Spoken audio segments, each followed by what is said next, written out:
The logical strategy to many women, as they awaited the passage of the ERA, was to turn to the 14th Amendment. Ratified in 1867, the 14th Amendment provided that no person could be denied equal protection and due process on account of race. Many Supreme Court decisions over the years signaled the court's unwillingness to add sex to the persons protected by the amendment.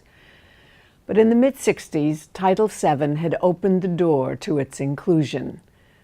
Our friend Pauli Murray then developed the argument that women's functions might bring them more fully under the amendment's protective shadow. If, after all, race could be protected by the 14th Amendment, she argued, and people could be guaranteed due process because they were Black, then why not guarantee mothers due process? The argument took hold in the early 1970s, when mothers became the majority of new female entrants into the labor force.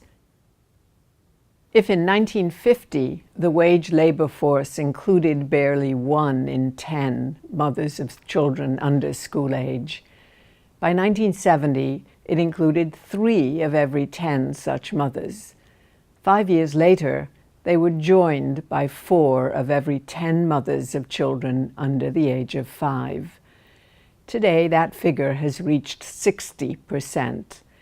But in the 1970s, the idea that mothers could be in the wage labor force in an unprotected status without special considerations was far more bothersome than the idea of including them in the 14th Amendment.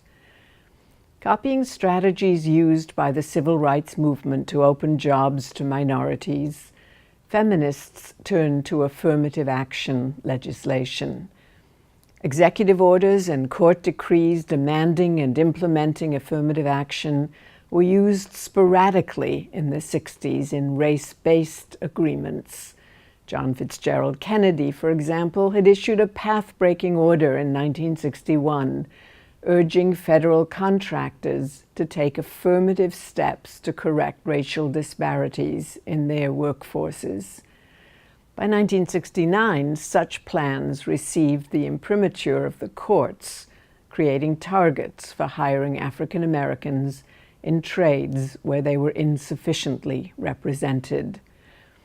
These hiring targets quickly spread to admissions policies at public universities.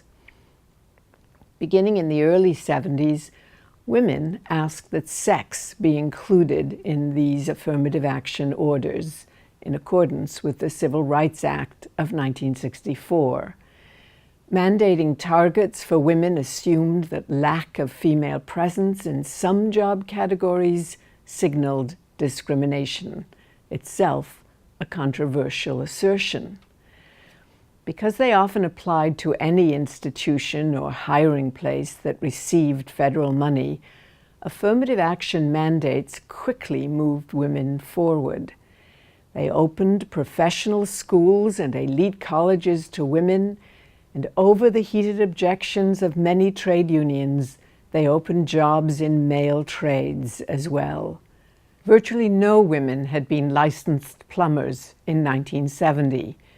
Their numbers crept up to 2% of the trade by 1975. Only 2% of carpenters had been female. Their proportion increased to 4%. Numbers in the professions increased far more dramatically. Within a decade and a half, the percentage of women architects increased from 3% to nearly 19% of the total. Women doctors more than doubled from 10% to 22% of all doctors. The percentage of women lawyers grew from 4% to 23% of the national total. The percentage of female engineers went from less than 1% to nearly 9%. The percentage of female college faculty from 28% to 42% of all faculty. Women flooded into the Ivy League schools that had for so many years excluded them. Yale and Princeton in 1969, Brown and Dartmouth in 1972, Harvard merged with Radcliffe in 1977. The numbers may be boring, but the idea and practice of affirmative action had astronomical significance in changing notions about where women belonged and what they might accomplish.